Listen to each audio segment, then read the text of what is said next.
بسم اللہ الرحمن الرحیم۔ السلام علیکم رحمۃ اللہ وبرکاتہ۔ آج ہمارے بیان کا موضوع ہے شیطان مایوسی پیدا کرتا ہے۔ جب تک اللہ تعالیٰ نے توبہ کا دروازہ کھولا ہوا ہے تو پھر مایوسی کیسی؟ یہ جو بعض اوقات ہمارے دل میں خیال آتا ہے کہ ہم تو بڑے مردود ہو گئے ہیں، ہم سے عمل وغیرہ ہوتے ہی نہیں، گناہوں میں مبتلا ہیں، اس خیال کے بعد مایوسی دل میں پیدا ہو جاتی ہے۔ یاد رکھو، یہ مایوسی پیدا کرنا شیطان کا حربہ ہے، اس لیے کہ شیطان دل میں مایوسی پیدا کر کے انسان کو بے عمل بنانا چاہتا ہے۔ ارے تم یہ دیکھو کہ جس بندے کا مالک اتنا رحمان اور رحیم ہے کہ اس نے مرتے دم تک توبہ کا دروازہ کھول دیا ہے اور یہ اعلان کر دیا ہے کہ جو بندہ توبہ کرے گا اس کے گناہ نامہ اعمال سے بھی مٹا دیں گے، کیا وہ بندہ پھر بھی مایوس ہو جائے؟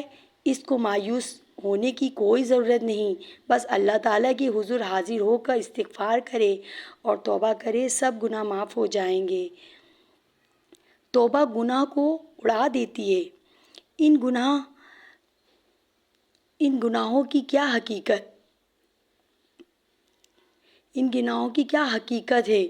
توبہ کے ذریعے 1 منٹ میں سب اڑ جاتے ہیں، چاہے بڑے بڑے گناہ ہی کیوں نہ ہوں۔ حضرت بابا نجم صاحب قدوس سر اللہ بڑے اچھے شاعر بھی تھے۔ ان کا اشعار ہم جیسے لوگوں کے لیے بڑے تسلی والے شعر ہوتے تھے۔ ان کا ایک شعر ہے: دولتیں مل گئی ہیں آہوں کی، ایسی تیسی میرے گناہوں کی۔ یعنی جب اللہ تعالیٰ نے آہوں کی دولت عطا فرما دی کہ دل ندامت سے شرمسار ہو رہا ہے، انسان اللہ تعالیٰ کی حضور حاضر ہے اور اپنے گناہوں کی معافی مانگ رہا ہے اور ندامت کا اظہار کر رہا ہے، تو پھر یہ گناہ ہمارا کیا بگاڑ لیں گے؟ لہٰذا جب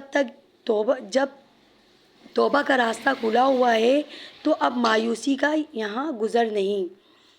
عمل کی بدولت کوئی نجات نہیں پا سکے گا، محض اللہ تعالیٰ کی رحمت سے نجات ہوگی۔ حضرت ابو ہریرہ رضی اللہ تعالیٰ عنہ حضور اکرم صلی اللہ علیہ وسلم سے روایت کرتے ہیں کہ کوئی شخص اپنے عمل کے بدولت نجات نہیں پا سکے گا۔ صحابہ نے عرض کیا کہ آپ بھی یا رسول اللہ؟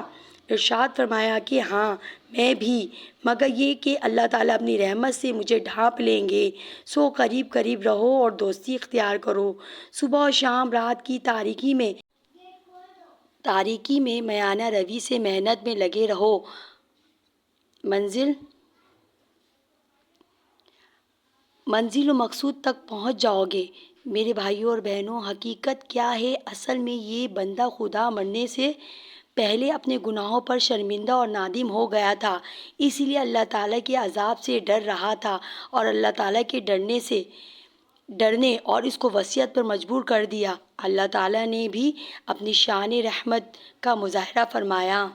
سبحان اللہ۔